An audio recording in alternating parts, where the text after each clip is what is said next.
এই যে বলছি না মৃত্যু ভয়, মৃত্যু ভয় মানে কি বলতো, বেশিরভাগ জনের মধ্যে আমি দেখেছি কি বলতো, বেশিরভাগ জনেরই হুম। মৃত্যু ভয় হচ্ছে যে স্যার আমার স্ট্রোক হয়ে যাবে না তো, আমি আমার হার্ট ফেল হবে না তো, আমি মারা যাবো না তো, এই চিন্তা ভাবনা। আমি এবং আমার কাছে ওই যে লোকটা এসেছিল তারও কিন্তু সেম হ্যাঁ। একই অবস্থা। সে কি তার ওই প্রথম প্রথম একটু সমস্যা হতো, হাত পা কাঁপতো, তারপর ধরো বুক ধরপড় করতো, একটু শ্বাস প্রশ্বাসে একটু কষ্ট হতো, মাথা ঘোরাতো, এরকম শুরু হলো। হ্যাঁ। শুরু হতে হতে তার এমন হয়ে গেল, কাজের জায়গায় গেলে তার প্যানিক হয়, মাথা ঘোরে, বুক ধরপড় করে, মাথা হাত পা টলমল করে, তার মনে হয় যেন আমি পড়ে যাব। এবং এই যে মনে হয় যেন পড়ে যাব, পড়ে যাব কেন, কেন পড়বো, মাথা ঘুরছে কেন, এবং শুধু মাথা তো ঘোরে না, মাথা ঘোরার সঙ্গে তার বুক হুম। ধরপড় করে, শ্বাসকষ্ট হয়, বা নিঃশ্বাসটা মনে হচ্ছে তার ঘন ঘন হচ্ছে, বা কারোর মনে হচ্ছে ছোট ছোট হচ্ছে, কারোর মনে হয় নিঃশ্বাসটা সে বেশি তাকে তাড়াতাড়ি তাড়াতাড়ি নিতে হচ্ছে, বেশি দ্রুত তাকে শ্বাস নিতে হচ্ছে। এই যে এই এর ফলে কি হয়, মানুষের মধ্যে একটা ভয় সৃষ্টি হয়, সেটা হচ্ছে যে আমার বোধহয় স্ট্রোক হয়ে যাচ্ছে, আমার বোধহয় হার্ট ফেল হয়ে যাচ্ছে ইত্যাদি। কিন্তু মানুষের তো এই স্ট্রোক সম্পর্কে নলেজ নেই। স্ট্রোক হয় কোথায়? তুমি যেটা নিয়ে ভয় পাচ্ছ, হয় হার্ট ফেল নয় স্ট্রোক, সেটা হতে গেলে কি হতে হবে, হয় তোমার কোলেস্টেরল থাকতে হবে, ঠিক আছে, বা সুগার হুম। প্রেশার এগুলো থাকতে হবে, এবং সেগুলো হাই লেভেলে এবং অনেক দিন ধরে, দীর্ঘদিন ধরে যদি হুম। তোমার থাকে, তবেই দেখা যায় কি তোমার ধমনীগুলো নোংরা হয়ে যাচ্ছে, হ্যাঁ, কোলেস্টেরল জমে, ব্লাডের মধ্যে কোলেস্টেরল পাওয়া যাচ্ছে। কিভাবে পাওয়া যাচ্ছে? হুম। অর্থাৎ ওই যে বললাম জলের সঙ্গে নোংরা বেরিয়ে আসছে, জল পরীক্ষা করলে নোংরা পাওয়া যায়, সেম তাই আমার ডাক্তারবাবুরা ব্লাড নিয়ে বলে দিচ্ছে যে তোমার কোলেস্টেরল জমেছে। কিভাবে? ওদের একটা কাউন্টিং আছে, সেই কাউন্টিং এ ওদের একটা নির্দিষ্ট মাত্রা আছে, যে এত মিলিগ্রাম রক্তে এতটা কোলেস্টেরল অবধি নরমাল ধরা যেতে পারে। অর্থাৎ আমাদের হুম। জলের ক্ষেত্রেও তাই। আমাদের টিউবওয়েলের জল কি হয়, একটা নির্দিষ্ট মাত্রা আয়রন পর্যন্ত আমাদের জন্য উপকারী, তাই না? কিন্তু অতিরিক্ত হ্যাঁ, হ্যাঁ। যখন আয়রন ওঠে জলে, সেটা কিন্তু আমরা খেতে পারি না, ঠিক? ব্লাডেও তাই, ওটাই। ব্লাডে তোমার কোলেস্টেরল থাকবে কেন, কারণ আমরা যে সমস্ত খাদ্য খাবারগুলো খাই সেগুলো তার সব তো রিফাইন নয়। এবং সব থেকে বড় কথা হচ্ছে, সবই যদি রিফাইন খাও তাহলে খাদ্যের গুণও নষ্ট হয়, ঠিক আছে? হুম। সেজন্য সব তো রিফাইন খাওয়া যায় না, এবং সব রিফাইন না খাওয়ার জন্য কিছু কিছু ময়লা কিন্তু আমাদের শরীরে মিশতে থাকে, ঠিক আছে? একটা নির্দিষ্ট হুম। মাত্রা আছে যে ময়লাটা রক্ত কি করতে পারে, যে রক্ত মানে ওই ময়লার মধ্যে দিয়েও কিন্তু রক্ত ফ্লো হতে পারে। আমি ময়লা বলছি, আমি কোলেস্টেরল বা চর্বি হ্যাঁ, হ্যাঁ। ফ্যাট এসব বলছি না। তো করতে পারে, কিন্তু তারপরে যখন বাড়তে থাকে মাত্রাটা, তখন ডাক্তারবাবু বলে যে কি হচ্ছে, রিস্ক হয়ে যাচ্ছে, আপনি এটাকে ঠিক করুন। কেন? কারণ হচ্ছে যে এতে আপনার রিস্ক হচ্ছে, কি রিস্ক না, আপনার ওই রক্তের মধ্যে কোলেস্টেরল মাত্রা বাড়লে হার্ট ফেলের আতঙ্ক থেকে যায়, একটা আশঙ্কা থেকে যায়। কেন? ওইটাই, যে ওই ময়লাগুলো তোমার যাবে কোথায়, ওই ময়লাগুলো তোমার ধমনীতে জমবে, শিরাতে জমবে, ফুসফুসে গিয়ে জমবে, সরি ফুসফুস বলছি, কিডনিতে গিয়ে জমবে, ঠিক আছে? অর্থাৎ ওই রক্ত তোমার যেখান থেকে ঘুরছে, সেখান থেকে হ্যাঁ। জমতে পারে, তাই তো? এবং স্বাভাবিকভাবে সেই অংশগুলো বিকল হবে। সেই জন্য বলা হয় কোলেস্টেরলকে নিয়ন্ত্রণ করুন। সুগারও তাই।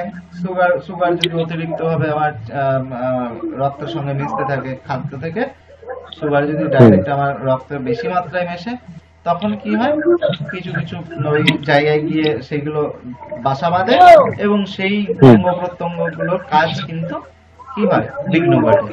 সেই জন্য আমাদের সমস্যা হয়। তো এটা পরিষ্কার বোঝা যাচ্ছে যে এগুলো হচ্ছে আমাদের লাইফস্টাইল থেকে, অর্থাৎ খাদ্য খাবারের অভ্যাস যদি আমরা ঠিক রাখি, তাহলে কিন্তু আমাদের এই হুম। রিস্কটা থাকে না। আর খাদ্য খাবারের অভ্যাস ঠিক রাখার সঙ্গে সঙ্গে আমাদের আরেকটা কি করতে হবে, সেটা হচ্ছে ফ্রি মাইন্ড থাকতে হবে। তুমি যত বেশি হুম। ফ্রি মাইন্ড থাকতে পারবে, তত তোমার খাদ্য হজম হবে ভালো, ঠিক আছে? আর খাদ্য যদি ভালো মাত্রায় হজম হয়, তাহলে কিন্তু এই রিস্ক গুলো কমে যায়। তো হ্যাঁ। তুমি যে কারণে ভয় পাচ্ছিলে যে আমার বোধহয় হার্ট ফেল হবে, আমার বোধহয় স্ট্রোক হবে, সেই হওয়ার পেছনে অনেকগুলো কারণ থাকতে হবে। সেই কারণগুলো কি তোমার মধ্যে আছে? নেই তো। তোমার তো কোলেস্টেরল ওকে আছে, তোমার তো তুমি তো হার্ট চেক করিয়ে দেখেছো, তোমার ইসিজি রিপোর্ট ভালো আছে। তাহলে তুমি হার্ট ফেল বা স্ট্রোকে ভয় পাবে? আমার প্রশ্ন হচ্ছে এটা। এই প্রশ্নটা নিজেকে করতে হবে যে আমার যখন রিপোর্ট ভালো আছে আমি তাহলে কেন ভয় পাচ্ছি? বরঞ্চ ভয় পেলে আমার আরো ক্ষতি হচ্ছে। ভয় পেলে আমার কি হবে? খাদ্য হজম শক্তি আরো নষ্ট হবে আমার, এবং হজম শক্তি নষ্ট হলে তখন কিন্তু আমার রক্তের সঙ্গে দূষিত পদার্থ মিশতে থাকবে। তাহলে আমাকে সবসময় ফ্রি মাইন্ড থাকতে হবে। ঠিক আছে, আমি ভালো যখন আছি আর ওটা নিয়ে ভাববো না। ঠিক আছে, এই জন্য মানুষকে স্বাভাবিক নলেজ গুলো কিছুটা রাখতে হবে। ডাক্তারবাবুরা হয়তো বলেন না, ওনারা হয়তো টাইম পায় না, কিন্তু এগুলো একটু যদি বুঝে সুঝে সার্চ করো। মানুষ কি করে বলতো? মানুষ সার্চ করে যে আমার বুকে ব্যথা হলে কি কি হতে পারে, বা কোলেস্টেরল হলে কি কি হতে পারে, বা স্ট্রোক কিভাবে হয়, বা দেখা গেল হয়তো বলছে স্ট্রোক হলে কি হচ্ছে, এইটুকুনি সার্চ করছে, কিন্তু এর পেছনে কারণগুলো খোঁজে না। কোলেস্টেরল আমার কেন বাড়তে পারে সেটা কেউ জিজ্ঞেস করে না।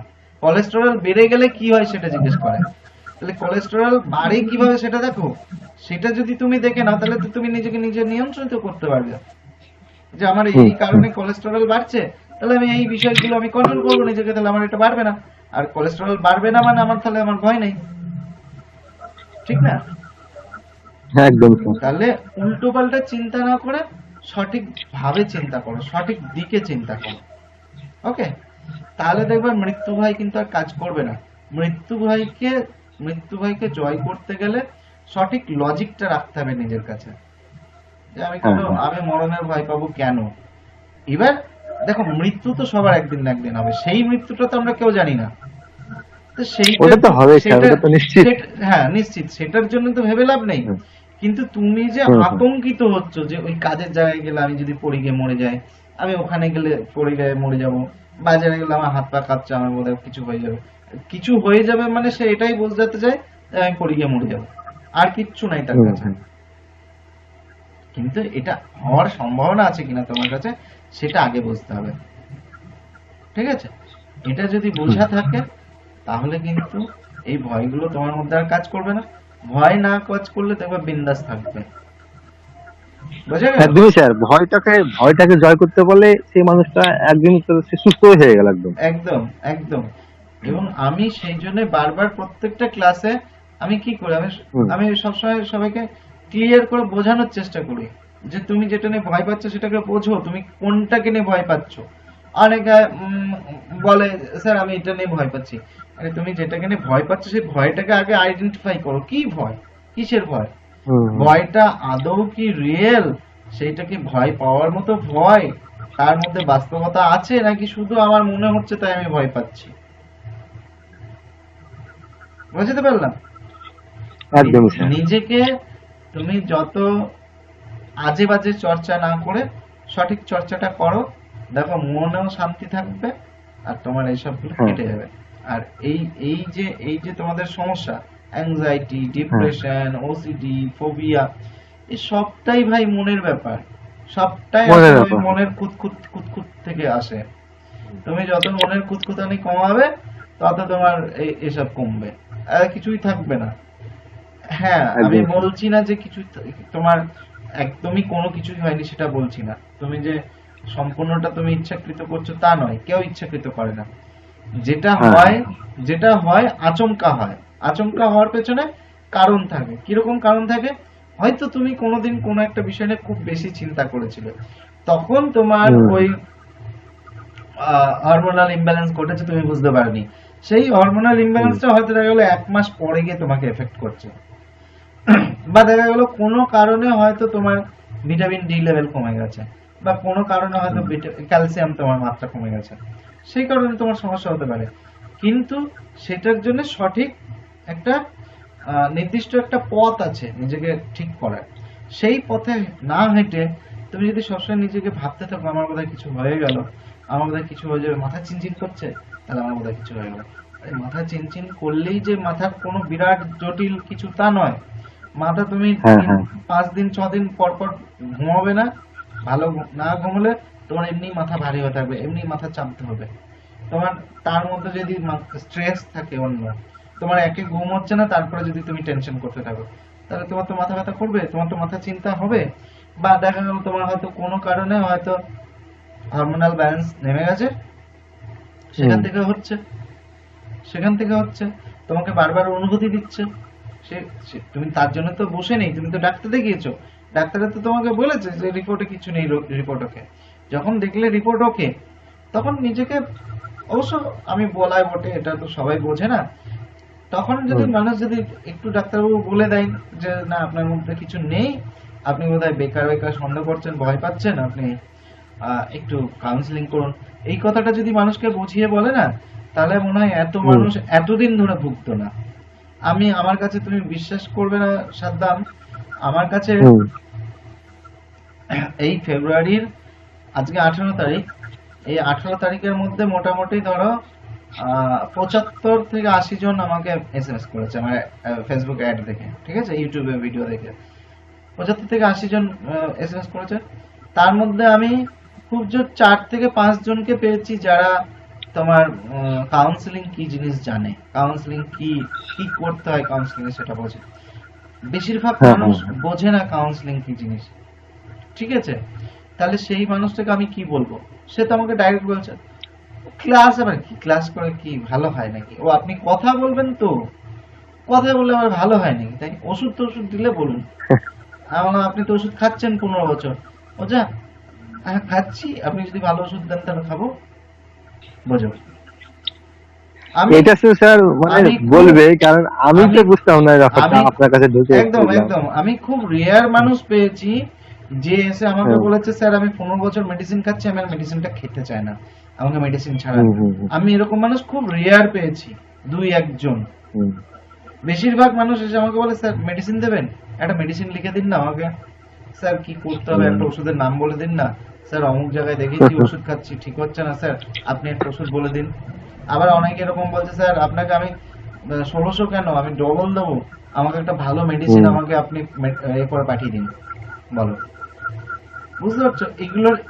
এগুলোর জন্য সাধারণ মানুষ দায়ী নয়, দায়ী হচ্ছে যারা এই প্রফেশনে বসে আছে, তারা ক্লিয়ার করে না বিষয়টা, মানুষকে বোঝায় না, মানুষকে বোঝায় না যে কাউন্সিলিং একটা চিকিৎসা পদ্ধতি, বুঝতে পেরেছো? মানুষকে বোঝায়, ঠিক আছে। অথচ অথচ তারা কখনোই বলে না যে এটা আপনার শুধুমাত্র মনের সমস্যা, আপনি কাউন্সিলিং করান। সে কিন্তু জানে, সে জানে না তা নয়, কিন্তু আমার এটার জন্য বেশি খারাপ লাগে দেখে যে তুমি শুধুমাত্র নিজে দুটো পয়সা ইনকাম করার জন্য একটা লোকের জীবন কিন্তু বরবাদ করে দিচ্ছ। একদম স্যার ঠিক। আমি সবাইকে বলি যে কেউ যদি ওষুধের সঙ্গে সঙ্গে যদি কাউন্সিলিং করে, তার যদি 3 বছর লাগে, সেই জায়গায় তার 1 বছরে সে সুস্থ হবে। কেন? কারণ ওষুধ দিয়ে তাকে তো তার ব্যালেন্সটা করছে, এবার সেই অবস্থায় যখন আমি তাকে কিছু বোঝাবো, সে তো বুঝতে পারবে। আর যে একদম মেডিসিন খায়নি, তাকে তো আমি বলি খুব ভালো কাজ করেছো, কিন্তু তার ক্ষেত্রে আমার অনেক সময় বেশি টাইম লেগে যায়। কেন কি? তাকে কন্ট্রোল করতে একটু টাইম লাগে। আবার উল্টোও দেখেছি অনেক সময় দেখেছি আমি যে একদম ওষুধ ছাড়া আমার কাছে এসছে, সে তাড়াতাড়ি ভালো হয়েছে, বুঝতে পেরেছো? এরকম হয়, কিন্তু সেটা পরের বিষয়। এটা হয় কি, আমার বোঝানোর দক্ষতার উপরে নির্ভর করে, এবং যে ক্লাস করছে তার বোঝার দক্ষতার উপরেও নির্ভর করে। কিছু মানুষ কি বলতো, সব থেকে সত্যি কথা বলতে, মানুষ ডাক্তারকে ছাড়া বিশ্বাস করে না, ঠিক আছে? ওটাই স্যার। এই যে আমরা যে কাউন্সিলিং এর কথা বলছি, এবং আমাদের মধ্যেও কিছু মানুষ আছে যারা শুধু পয়সাটাই চেনে, কি করছে, ওই পয়সা নিয়ে নিচ্ছে, পরিষেবা দিচ্ছে না। সব থেকে বড় বিষয় অনলাইন ফ্রড, যেটা ব্যাপারটা হচ্ছে, এই অনলাইন ফ্রড হওয়ার জন্য অনেকে অবিশ্বাস করছে, যে কি জানি, অনেকে আমাকে বলছে পয়সাটা দিচ্ছি স্যার বিশ্বাস করে, মানে আমার খুব খারাপ লাগে, কিন্তু আমি মানে রাগ করি না, মানে আমি মানে শুনতে শুনতে আমার অভ্যাস হয়ে গেছে, কারণ আমি বুঝি যে আসলে সে আমার ফোনের ওপারে যে আছে, সে অনেকবার হয়তো ঠকেছে। সে বলে স্যার আমি কিন্তু অনেক ভরসা করে আপনাকে টাকাটা দিচ্ছি, বুঝতে পারছো? তার মানে তার এই বলাটার মধ্যে তার কতটা যন্ত্রণা আছে, সে কিন্তু একে মানসিক যন্ত্রণায় ভুগছে, তারপরে তার সঙ্গে কেউ Okay. চিটিং করেছে। এই জিনিসটা খুবই মানে নিম্ন মানসিকতার পরিচয় দেয়। এই মানুষগুলো যারা এরকম করে, যে একটা একটা মানুষ মনের শান্তিতে নেই, তার দেখা যাচ্ছে আমার কাছে এরকম হুম। পেশেন্ট এসছে, তার প্রচুর টাকা পয়সা সবকিছু আছে, সবকিছু আছে, কিন্তু সে মানসিক শান্তি পাচ্ছে না, হুম। সে মানসিক শান্তি পাচ্ছে না। তাহলে সেই মানুষটার সঙ্গে চিটিং করাটা কি ঠিক হবে? কখনো ঠিক উচিত? উচিত না। খুব অন্যায় কাজ এগুলো। এইগুলোর জন্য কিছুটা আমাদের উপর বিশ্বাস হারাচ্ছে, মানুষ ভরসা করতে পারছে না, এই হচ্ছে ব্যাপার। এবং কিছুটা ডাক্তারবাবুদের দোষ আছে, ডাক্তারবাবুরা ক্লিয়ার করে না যে আপনার কাউন্সিলিং এইভাবে হয়, আপনাকে এই জিনিস করাবে বা আপনার হাতে মাইন্ড ট্রেনিং করাবে, আপনাকে বোঝাবে, আপনাকে কিছু ব্যায়াম দেবে, এগুলো করবেন, করলে হয়তো সুস্থ হয়ে যাবেন, আপনি এগুলো করুন। এইগুলো ক্লিয়ার না করার জন্য ডাক্তাররা মানুষ একটু সাপোর্ট করলে স্যার মানুষ এখান থেকে পুরো বেরিয়ে যাবে, কিন্তু ডাক্তাররা একটু সাপোর্ট করে না। 100% বেরিয়ে যাবে। ডাক্তাররা যদি সাপোর্ট করে, কোনো মানুষ যদি বুঝতে পারে যে কাউন্সিলিং কি, হুম। আমি বললাম না অর্ধেক মানে 70% লোক জানে না যে কাউন্সিলিং কি জিনিস, বা এটার জন্য জানি না স্যার এগুলো। কাউন্সিলিং, হ্যাঁ, তো এটার জন্যই হচ্ছে সমস্যা বেশি, বুঝলেন? আমি আমি তো মাঝে মাঝে দেখে আশ্চর্য হই যে 70-80 জন আমার কাছে মেসেজ করলো, স্যার কি করতে হবে কি করতে হবে, হুম। দিয়ে লাস্টে দেখি 3-4 জন ভর্তি হচ্ছে। কেন? এটা তাদের তাদের দোষ না, দোষটা হচ্ছে আমাদের সমাজের, কারণ সমাজ তাদেরকে শেখায়নি এখনো পর্যন্ত। হুম। তারা তো অনেক জায়গায় হয়তো গেছে, কিন্তু শেখায়নি। এবার তোমরা বলবে স্যার তাহলে আপনি তো শেখাতে পারতেন। আমি শেখাই, আমি যতটা পারি বোঝানোর চেষ্টা করি যে এইভাবে হয়, এইভাবে হয়, কিন্তু অ্যাকচুয়ালি কি জানো তো, মানুষ ওই যে বললাম ঘা খেয়েছে, মানুষ এই হ্যাঁ, হ্যাঁ। ফোনের ওপারের কথাগুলো সহজে বিশ্বাস করতে চায় না, যেখানে পয়সার লেনদেন আছে। হুম। এটা হচ্ছে একটা সমস্যা। অনেকেই আমাকে বলছে, আমার ক্লাস করছে, এরকম মানুষও আছে যে স্যার আমি ভরসা করে আপনাকে টাকাটা দিচ্ছি, হ্যাঁ, কিন্তু আবার কিছু মানুষের মধ্যে অধৈর্যটাও কাজ করে। যেমন আজকে ক্লাসে দেখো পিউ ম্যাডাম বলে একজন, পিউ মন্ডল বলে একজন, একটা মেয়ে ঢোকে, 21-22 বছরের বয়স। বুঝতে পারছো এই বয়সটাই তো একটু মানে বেশি, নিজের মধ্যে একটু অধৈর্য একটা কাজ করে। হুম, তারপরেও হুম, হুম, হুম, হুম। সে বোঝে না, সে বুঝতে চায় না যে এটা আসলে কাউন্সিলিংটা একটা পদ্ধতি, এখান থেকে বেরোনো যায়, ভরসা করা। সে পয়সা দিয়ে দিচ্ছে আমাকে, ক্লাস করছে, কিন্তু হুম। ক্লাস করছে না। এবার তারপরে কি হবে বলো তো? তারপরে দেখা যাবে হয়তো ঠিক হতে পারবে না, বাইরে গিয়ে বলবে ওই তো হুম। ক্লাস করে আমার কিছু হলো না। এ একটা সমস্যা আছে, বুঝতে পেরেছো? হুম, হুম। চারিদিকে সেটাই। এই ধৈর্যটা রাখছে না স্যার, ওর জন্য একদম। তারা হয়তো বেরোতে পারছে না। আমাকে কালকে ফোন করেছে, কালকে দিনের বেলায়, হ্যাঁ। দিয়ে আমি বললাম যে আপনি ক্লাস করেন না, ফালতু ফোন করেন কেন? ক্লাস করতে হুম। হবে তো, ক্লাস না করলে আমি শুধু ফোনে আপনাকে কতটুকুনি বোঝাবো। আর সত্যি কথা বলতে আমি পার্সোনাল ক্লাস করি না, জানো তো। আমার কেন হ্যাঁ। কারণ হচ্ছে আমার পার্সোনাল ক্লাসের প্রতি আমার খুব একটা আগ্রহ আসে না, বুঝতে পেরেছো? হুম, হুম। কারণ আমি 5 জনকে নিয়ে যে কথাটা বলে আমি শান্তি পাই, একা একা বলে আমার হ্যাঁ। সেই রিল্যাক্সেশন আমি নিজের মনের মধ্যে থেকে স্যাটিসফাইড হতে পারি না। যার জন্য আমাকে অনেকে বলেছে স্যার পার্সোনাল সেশন দিন। না, পার্সোনাল সেশন হয় না আমার। আপনি ক্লাস করুন, ক্লাস করার পর আপনার যদি কোনো সমস্যা থাকে, কোনো ডাউট থাকে, সেটা আমি ক্লিয়ার করার জন্য আপনার সঙ্গে পার্সোনাল কথা বলবো, ঠিক আছে, কিন্তু পুরোপুরি পার্সোনাল সেশন আমার কাছে হয় না। কারণ কি? কারণ আমার সত্যিই আমার আগ্রহ আসে না পার্সোনাল ক্লাসে। তো ওই যে ওই মেয়েটি আমাকে ফোন করেছে, আমি তাকে বললাম যে দেখুন এরকম ভাবে পার্সোনালি আমাকে ফোন করে কিছু খুব একটা বেশি কিছু পাবেন না। কারণ হুম, হুম। সব থেকে বড় কথা হচ্ছে আপনি যদি ক্লাস না বোঝেন, ক্লাস যদি না করেন, আপনি যদি আমার ক্লাস আমার বলার বিষয়গুলো যদি না বোঝেন, আপনার সমস্যা কোথা থেকে হচ্ছে, আপনাকে আমি সেগুলো ক্লাসে বোঝাই। আমি ক্লাসের বাইরে কি করব, একটু হয়তো একটু মোটিভেশন কিছু বললাম। প্রভাত মাঝে মধ্যে আমাকে ফোন করে, স্যার আমার না এরকম হচ্ছে। আমি কি করি? আমি কি ওর সঙ্গে ক্লাস করাই না, আমি ওকে একটু একটু আলাপচারিতা করি, গল্প করি, কথা বলি। কথা বলতে বলতে হয়তো 2 মিনিট 1 মিনিটের জন্য হয়তো কিছু একটা বললাম, স্পিচ দিলাম, সেটাই ওর ভালো লেগে গেল, হুম। সেটাই হয়তো ওষুধের মতো কাজ করে, ঠিক আছে। কিন্তু তা বলে এই নয় যে পার্সোনাল সেশন, বুঝতে পেরেছো? এবার কি আগ্রহ তার প্রতি আসে যে যাকে দেখি যে না সে ক্লাস থেকে কিছু শিখে নিজের মধ্যে কিছু অন্তত আছে, নিজের অন্তত কিছু আচ্ছা। বুঝতে পারছে।